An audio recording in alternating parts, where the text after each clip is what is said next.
So ನಾವು ನಿಮ್ಮ ತಾಯಿನ ಕೇಳ್ತಾ ಇದ್ವಿ ಸರ್, ಅರ್ಜುನ್ ಸರ್ ಬಗ್ಗೆ ಏನಾದ್ರು ಹೇಳಿ ಅಂತ. ಅವ್ರು ಹೇಳ್ತಾರೆ ಅವ್ನು ತುಂಬಾ ಒಳ್ಳೆ ಮಗು, ನಂಗೆ ಏನು ಹಿಂಸೆನೆ ಕೊಟ್ಟಿಲ್ಲ, ನನ್ಗೆ ಏನಂತ ಹೇಳಿ ಅಂತ ಹೇಳ್ತಾ ಇದ್ರು. ತಾಯಿ ಬಗ್ಗೆ ಹೇಳೋದಾದ್ರೆ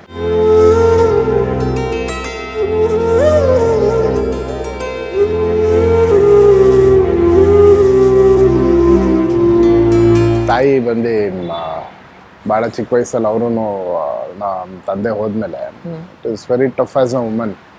ಅವರು ನಮ್ಮ ಅಣ್ಣನ್ನ ನೋಡ್ಕೊಳ್ಳೋದೇ ಒಂದು ದೊಡ್ಡ ಜವಾಬ್ದಾರಿ. ಯಾಕಂದರೆ ಒಂದು ದೊಡ್ಡ ಬ್ಲೋ ಅದು. ಸಡನ್ನಾಗಿ ಆಚಿನ ಜಗತ್ತೇ ಗೊತ್ತಿಲ್ಲ ನಮ್ಮ ಕುಟುಂಬಕ್ಕೆ. ನಮ್ಮ ತಂದೆ ಇರೋವರೆಗೂ ಮಾತ್ರ ಗೊತ್ತು.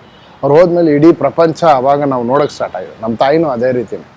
So that journey was really tough. ಆ ಜರ್ನಿನಲ್ಲಿ ನಮ್ಮ ತಾಯಿ ಪೇಷನ್ಸಿಂದ ಇದ್ದು ನಮ್ಮ ಅಣ್ಣನ ಕ್ಲಿಯರಾಗಿ ನೋಡ್ಕೊಂಡಿದ್ದಾಗಲಿ, ಈಗಲೂ ನನ್ನ ದಿನಕ್ಕೊಂದು ಟೈಮ್ ಮಾತ್ರ ಊಟ ಮಾಡೋದು. ಆ ಒನ್ ಟೈಮ್ ನಮ್ಮ ತಾಯಿ ಅಡುಗೆ ಮಾಡಿಟ್ಟಿರ್ತಾರೆ. ಒನ್ ಟೈಮ್ ತಿಂತಾನೆ ಅಂತ ಏನೇನು ಬೇಕು ಎಲ್ಲ ಮಾಡಿಟ್ಟಿರ್ತಾರೆ. ಒಂದು ಐಟಮ್ ಕಮ್ಮಿ ಇಟ್ಟಿರಲ್ಲ. ಹೊಟ್ಟೆ ತುಂಬ ಊಟ ಮಾಡಿಸ್ತಾರೆ. ಈಗಲೂ ಕರೆಕ್ಟಾಗಿ 1:30 ಮನೆಗೆ ಹೋಗ್ತೀನಿ. 1:30 to 2 ಊಟ ಮಾಡೋರು ಎದುರುಗಡೆನೆ ಕೂತಿರ್ತಾರೆ. ನನ್ನ ಮಗ ಸಣ್ಣ ಹುಡುಗನಿಂದ ತುಂಬಾನೇ ಸೈಲೆಂಟ್. ನಮ್ಗೆ ಏನೂ ತೊಂದರೆ ಕೊಟ್ಟಿಲ್ಲ ಹುಡುಗ. ತಂದೆ ಇರುವಾಗ ಕಷ್ಟ ಏನು ಗೊತ್ತಾಗ್ಲಿಲ್ಲ, ನಮ್ಮವರೆಗೂ ಗೊತ್ತಾಗ್ಲಿಲ್ಲ. 8th ಹೋಗ್ಬೇಕಾಗಿತ್ತು, ಸಡನ್ ಆಗಿ ಎಕ್ಸ್ಪೈರ್ಡ್ ಆಗಿಬಿಟ್ರು.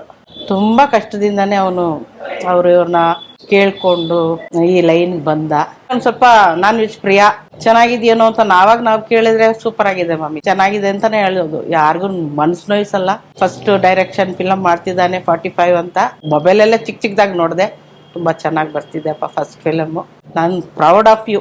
ನಿಮ್ಮ ಫ್ರೆಂಡ್ಸ್ ಇವಾಗಲೂ ಕೂಡ ನಿಮ್ಮ ಟಚ್ ಅಲ್ಲಿ ಇದ್ದಾರಾ? ಯಾವ ರೀತಿ ನೀವು ಕಾಲೇಜ್ ಡೇಸ್ ಫ್ರೆಂಡ್ಸ್ಗಳನ್ನ ಕ್ಯಾರಿ ಮಾಡ್ತಾ ಇದ್ದೀರಾ? ಇಲ್ಲ, ನನಗೆ ತುಂಬ ಕಮ್ಮಿ ಫ್ರೆಂಡ್ಸ್ ಮೇಡಮ್. ನನಗೆ ಅಷ್ಟೊಂದು ಫ್ರೆಂಡ್ಸ್ ಅಂತಿಲ್ಲ. ನನ್ನ ಚೈಲ್ಡ್ಹುಡ್ ಫ್ರೆಂಡ್ ಅಂತ ಒಬ್ಬ ಪ್ರಕಾಶ್ ಅಂತ.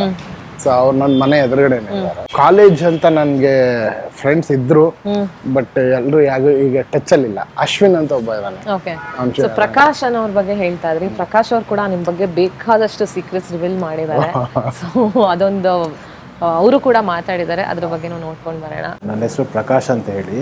35 years ಇಂದ ನಾನು ಚೈಲ್ಡ್ಹುಡ್ ಫ್ರೆಂಡ್ಸ್. ನಾವು ಮ್ಯೂಸಿಕ್ ಡೈರೆಕ್ಟರ್ ಆಗಿಂದ ಮುಂಚೆ ಅವರು ಕ್ರಿಕೆಟ್ ಪ್ಲೇಯರ್ ಆಗಬೇಕು ಅಂತ ಭಾಳ ಆಸೆ ಇತ್ತು ಅವ್ರಿಗೆ. ಸ್ಟೆಪ್ ಬೈ ಸ್ಟೆಪ್ ತುಂಬ ಕಷ್ಟ ಬಿದ್ದು ಮುಂದೆ ಬಂದಿದ್ದಾರೆ ಅವರು. ಆರ್ಕೆಸ್ಟ್ರಾ ಅವರು 100 ರೂಪಾಯಿ ಕೊಟ್ಟು ಆಟೋಲ್ಲಿ ಹೋಗಪ್ಪ ಅಂದ್ರೂ ನೈಟ್ ಹೊತ್ತು ನಡ್ಕೊಂಬಂದಿರೋಂಥ ಪ್ರಸಂಗಗಳಿದ್ದಾವೆ ಅವ್ರಿಗೆ. ಹೈಸ್ಕೂಲೆಲ್ಲ ನಮ್ಮದು ಅವ್ರದ್ದೆಲ್ಲ ಒಂದು ಸ್ವಲ್ಪ ಹುಡುಗಾಟನೇ ಇತ್ತು. UC ಆದಮೇಲೆ ಅವರು ಫುಲ್ ಕಾನ್ಸಂಟ್ರೇಷನ್ ಮ್ಯೂಸಿಕ್ ಮೇಲೆ ಹಾಕ್ಬಿಟ್ರು. ಅವ್ರು ಯಾರ ಜೊತೆನೂ ಸೇರೋದಿಲ್ಲ, ಅಷ್ಟು ಮಾತಾಡೋದಿಲ್ಲ. ಫ್ರೆಂಡ್ಶಿಪ್ಗೆ ಉದಾಹರಣೆ ಅಂದರೆ ಅವ್ರಿಗೆ ಕೊಡಬೇಕು ಆ್ಯಕ್ಚುಲಿ. ಯಾಕಂದರೆ ನಂದೊಂದು ಕೆಲವು ಏನೋ ಒಂದು ಬಿಸ್ನೆಸ್ ಪ್ರಾಬ್ಲಮ್ ಆಗಿ ಒಂದು ಸ್ವಲ್ಪ ಕಮಿಟ್ಮೆಂಟಲ್ಲಿ ಸಿಕ್ಕಾಕೊಂಡ್ಬಿಟ್ಟಿದ್ದೆ ನಾನು. ನನ್ನ ಕಮಿಟ್ಮೆಂಟೇ ನನಗೆ ಗೊತ್ತಿಲ್ಲದಂಗೆ ತೀರಿಸಿದ್ದಾರೆ ಅಂದರೆ ಅಂಥ ದೊಡ್ಡ ವ್ಯಕ್ತಿನ, ಅಂಥ ಫ್ರೆಂಡ್ಶಿಪ್ಪಲ್ಲಿ ಇಂಥ ವ್ಯಕ್ತಿ ನಾನು ನೋಡೇ ಇಲ್ಲ. ಚೆನ್ನಾಗಾದರೆ ಒಂದು 4 ಜನ ಚೆನ್ನಾಗಾಗ್ತಾರೆ ಅನ್ನೋ ಒಂದು ನಂಬಿಕೆ ನನಗಿದೆ. ಇದೇ ಥರ ಮುಂದುವರ್ಸ್ಕೊಂಡು ಹೋಗ್ಲಿ ಅಂತ ನಾನು ಆಶಿಸ್ತೀನಿ. ಪ್ರಕಾಶ್ ಅವರು ಹೇಳ್ತಾ ಇದ್ರು, ನಮಗೆ ಆರ್ಕೆಸ್ಟ್ರಾಗೆಲ್ಲ ಹೋಗುವಾಗ ತುಂಬ ಟಫ್ ಟೈಮು, ಆ ಸಿಚುವೇಶನ್ಸು, ತುಂಬ ಹರ್ಡಲ್ಸ್ ಫೇಸ್ ಮಾಡಿ ನೀವು ಇದಕ್ಕೆ ಬಂದಿದ್ದೀರಾ. ಆ ಡೇಸ್ ಬಗ್ಗೆ ನೆನಪಿಸ್ಕೊಳ್ಬೋದಾ? ಪ್ರಕಾಶ್ ಅಂತ ಹೇಳಿದ್ರೆ ವೆರಿ, ನಾನು ಕಲಿಯೋ ಟೈಮಿಂದ ಜೊತೆಲಿ ಇರೋದ್ರಿಂದ ಬ್ಯಾಂಗ್ಳೂರ್ನ ಪರಿಚಯ ಮಾಡಿಸಿದವನೇ. ಸೈಕಲಲ್ಲಿ ಅವ್ನು ತುಳ್ಕೊಂಡು ನಾನು ಹಿಂದೆ ಕೂತ್ಕೊತಾ ಇದ್ದೆ. ಒಂದ್ಸತಿ ಇಬ್ರು ಸೈಕಲ್ ಬಿಟ್ಬಿಟ್ಟು ನಡ್ಕೊಂಡು ಬರ್ತಾ ಇದ್ವಿ. ಒಂದು 2 ರೂಪಾಯಿ 5 ರೂಪಾಯಿ ಇದ್ರೆ ಜೋಬಲ್ಲಿ, ಅದೇ ನನಗೆ ದೊಡ್ಡ ವಿಷಯ. ಸೊ ಅದು ಮೆಮರೀಸ್. ಆಮೇಲೆ ಕ್ಲಾಸಸ್ ಎಲ್ಲ ಹೋಗ್ಬೇಕಾದ್ರೆ ಸುಮಾರು ಸತಿ ಬೆಳಿಗ್ಗೆ 6 ಗಂಟೆಗೆ ಹೋಗ್ಬೇಕಂದ್ರೆ ಅವನೇ ಬೈಕ್ ತೊಗೊಂಬರೋನು. ಬೈಕಿಂದ ಕೀಬೋರ್ಡ್ ಇಟ್ಕೊಂಡು ಜಯನಗರ ಅಲ್ಲೆಲ್ಲ ಡ್ರಾಪ್ ಮಾಡೋನು. I didn't know any areas. So ಎಲ್ಲ ಜಾಗಗಳಿಗೆ ಹೆಂಗೆ ಹೋಗೋದು, ಬಸ್ಸಲ್ಲಿ ಹೆಂಗೆ ಓಡಾಡೋದು, ಇದೆಲ್ಲ ತೋರಿಸ್ಕೊಟ್ಟಿದ್ದೆ ನನ್ನ ಫ್ರೆಂಡ್ ಪ್ರಕಾಶ್ ಅಂತ. ಈಗಲೂ ವೆರಿ ಗುಡ್ ಫ್ರೆಂಡ್.